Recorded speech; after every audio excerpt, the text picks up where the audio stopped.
पिता और बेटे की प्रेरक कहानी। लोगों की सफलता का राज। एक बच्चा अपने पिता से पूछता है, पापा आखिर महान शब्द का मतलब क्या होता है? मैंने बहुत जगह पढ़ा है कि वो व्यक्ति महान था, उसने ये किया, उसने वो किया।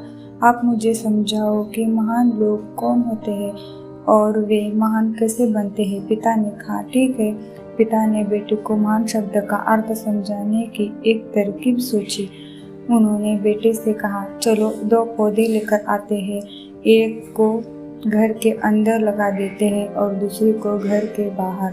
पौधे लगाने के बाद पिता कहते हैं, बेटा तुम्हें क्या लगता है इन दोनों पौधों में से कौन सा पौधा बड़ा होगा और सुरक्षित रहेगा?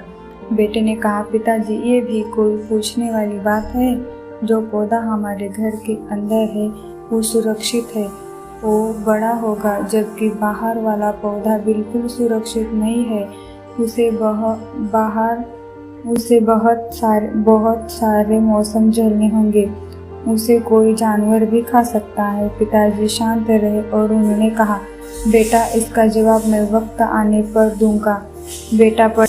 बेटा पढ़ाई करने 4 सालों के लिए बाहर चला जाता है और जब वापस आता है तो घर के अंदर के पौधे को देखकर कहता है, पापा मैंने कहा था ना, इस पौधे को कुछ नहीं होगा, ये सुरक्षित रहेगा।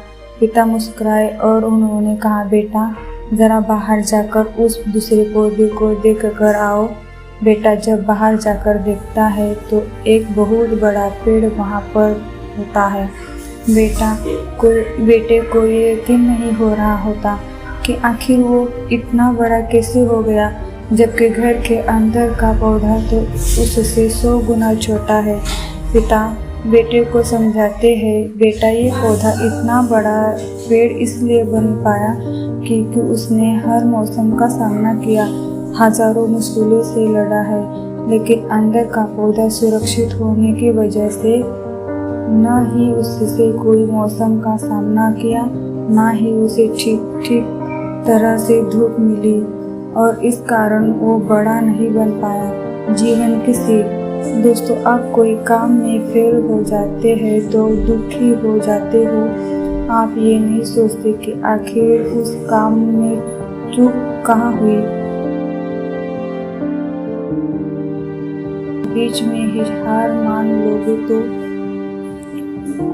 अंदर के पेड़ की तरह आप भी अपने जीवन में बड़े नहीं बन पाओगे। महान लोग महान बनने से पहले बहुत बार फेल हुए हैं, उसके बाद ही वे महान बन पाए हैं। अगर आप फेल होने के बाद भी अपने काम के लिए अड़े हुए रहते हैं तो समझ जाओ, आपको महान बनने से कोई नहीं रोक सकता।